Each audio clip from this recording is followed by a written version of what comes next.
नमस्कार। स्वागत है आप सभी का आज की क्लास में। मैं हूं आपके साथ उत्कर्ष शुक्ला और आज हम लोग पढ़ने वाले हैं विधान परिषद के बारे में। तो जानेंगे कैसे होता है विधान परिषद का गठन और इसके सदस्य कैसे चुने जाते हैं, उनका कार्यकाल कितना होता है और किन राज्यों में विधान परिषद की व्यवस्था है और कॉन्स्टिट्यूशन में क्या इसका प्रावधान है। इन सब बातों पर आज डिस्कशन होगा। तो चलिए अपनी क्लास को पढ़ना चालू करते हैं और शुरू करते हैं विधान परिषद के बारे में। तो विधान परिषद भारत के संविधान में संघीय व्यवस्था का पूरा ख्याल रखा गया है। ठीक है, देश में हर राज्य की अपनी भूमिका व अपना महत्व है। कई राज्यों में विधानसभा के अलावा विधान परिषद की भी व्यवस्था है या विधान परिषद का भी वजूद है। तो सभी राज्यों में नहीं, देश के कुछ राज्यों में विधान परिषद है और कुछ में नहीं है। आंध्र प्रदेश विधानसभा ने विधान परिषद को भंग करने का एक प्रस्ताव पारित किया है। उसके बाद ये प्रस्ताव जो है केंद्र सरकार को भेजा जाएगा और अगर संसद इसे पारित कर देती है तो विधान परिषद भंग हो जाएगी। ये भी चर्चा में है, तो उसी का थोड़ा बता देते हैं। आंध्र प्रदेश में पहले भी विधान परिषद को भंग किया जा चुका है। 1956 में राज्य के गठन के बाद आंध्र प्रदेश विधानसभा ने विधान परिषद के गठन का प्रस्ताव पारित किया था। संविधान के अनुच्छेद 168 अनुच्छेद जरूर आप जो है अनुच्छेद 168 के तहत 1 जुलाई 1958 में 90 सदस्यीय विधान परिषद का गठन हुआ, लेकिन 1984 में टीडीपी सरकार के एनटी रामा राव ने इसे भंग कर दिया था।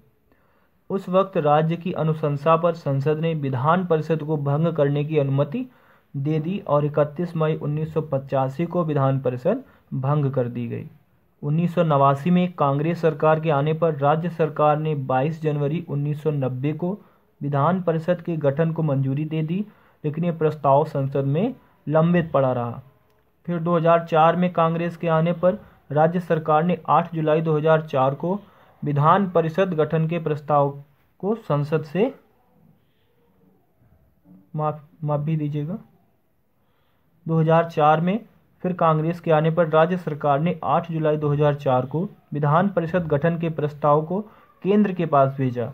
10 जनवरी 2007 को संसद से इसको मंजूरी मिली और 30 मार्च 2007 को आंध्र प्रदेश विधान परिषद का गठन हुआ।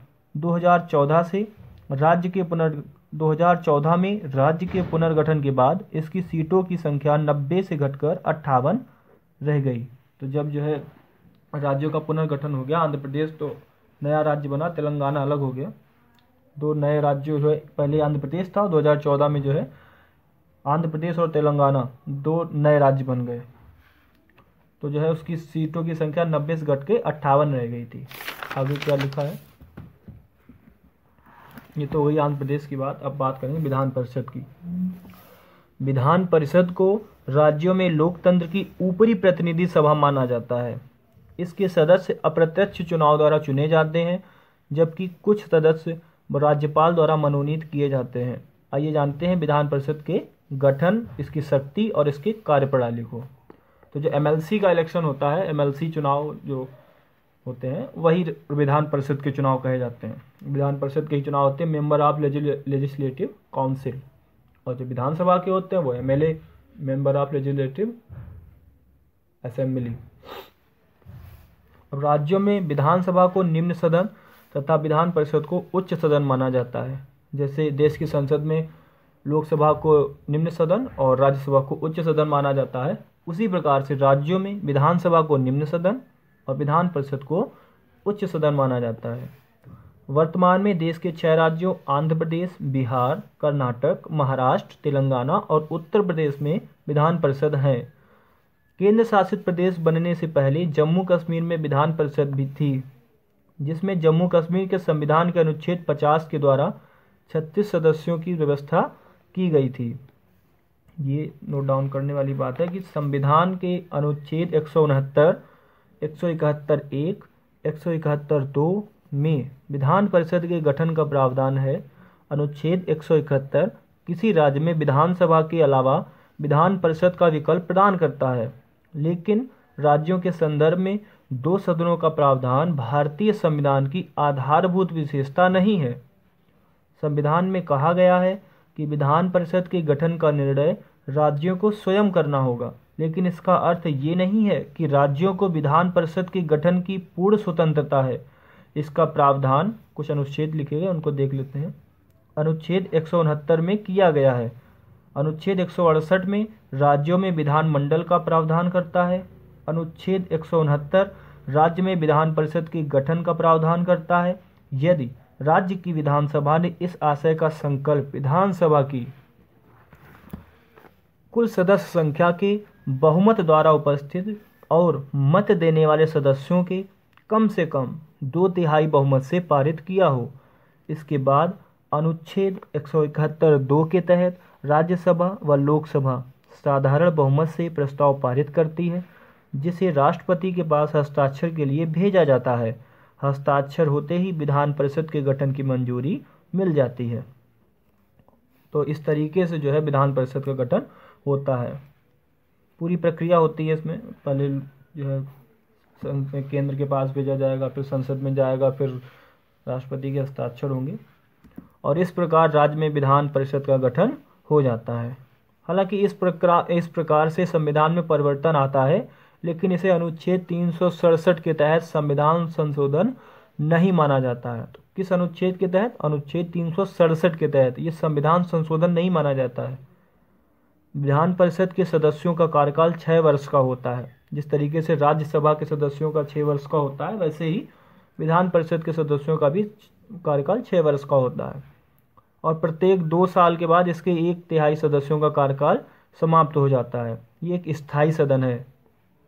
अनुच्छेद 171 के अनुसार किसी भी राज्य की विधान परिषद के सदस्यों की संख्या उस राज्य की विधानसभा के कुल सदस्य संख्या के 1/3 से ज़्यादा नहीं हो सकती और किसी भी दशा में 40 से कम नहीं हो सकती।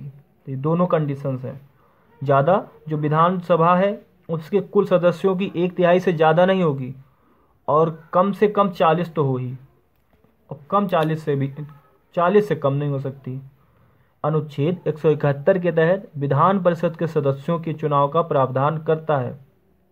इसके मुताबिक विधान परिषद के कुल सदस्यों के लगभग 1/3 सदस्य नगर पालिकाओं, जिला बोर्डों और अन्य स्थानीय संस्थाओं द्वारा निर्वाचित होते हैं। वहीं कुल संख्या का 1/12 भाग ऐसे व्यक्तियों से भरा जाता है जिन्हें स्नातक हुए 3 साल हो चुके हों या संसद द्वारा निश्चित स्नातक के समकक्ष कोई योग्यता रखते हों। इसके अलावा 1/12 सदस्य हायर सेकेंडरी या उच्च विद्यालयों के शिक्षकों से चुने जाते हैं। शिक्षक 3 वर्षों से अध्यापन कर रहे हों, ये जरूरी है।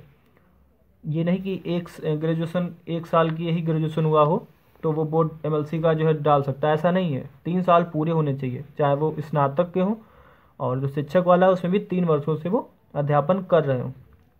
और 1/3 सदस्य विधायकों द्वारा चुने जाते हैं। इसके कुल सदस्यों का 1/6 भाग राज्यपाल द्वारा मनोनीत किया जाता है।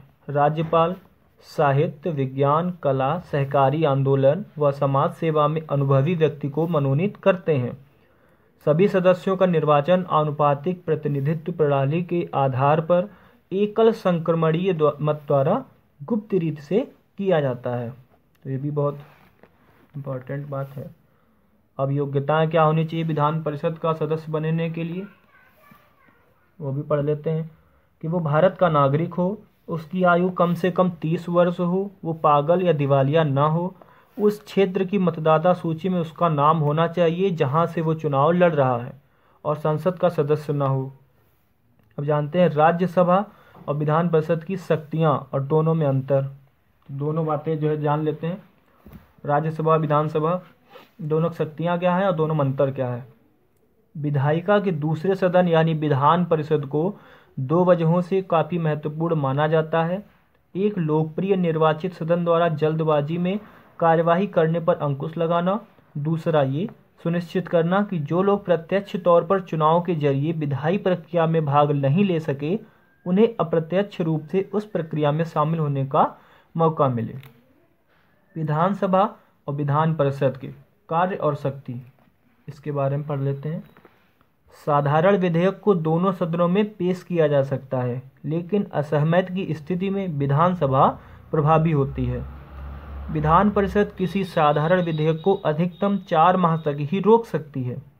मुख्यमंत्री या अन्य मंत्रियों का चयन किसी भी सदन से किया जा सकता है। यदि विधान परिषद का सदस्य मंत्री या मुख्यमंत्री बनता है तब भी वह विधानसभा के प्रति ही उत्तरदायी होगा। वित्त विधेयक को केवल विधानसभा में ही पेश किया जा सकता है। विधान परिषद ना ही इसे अस्वीकृत कर सकती है और ना ही इसे 14 दिन से अधिक रोक सकती है। 14 दिन के बाद उस विधेयक को स्वतः पारित मान लिया जाता है। भारत में राष्ट्रपति के निर्वाचन और राज्यसभा में राज्यों से जाने वाले प्रतिनिधियों के निर्वाचन में विधान परिषद का कोई योगदान नहीं होता है। संविधान संशोधन में विधान परिषद प्रभावी नहीं होती है। विधानसभा विधान परिषद द्वारा विधि निर्माण पर दिए गए सुझावों संशोधनों का अध्यारोहण कर सकती है।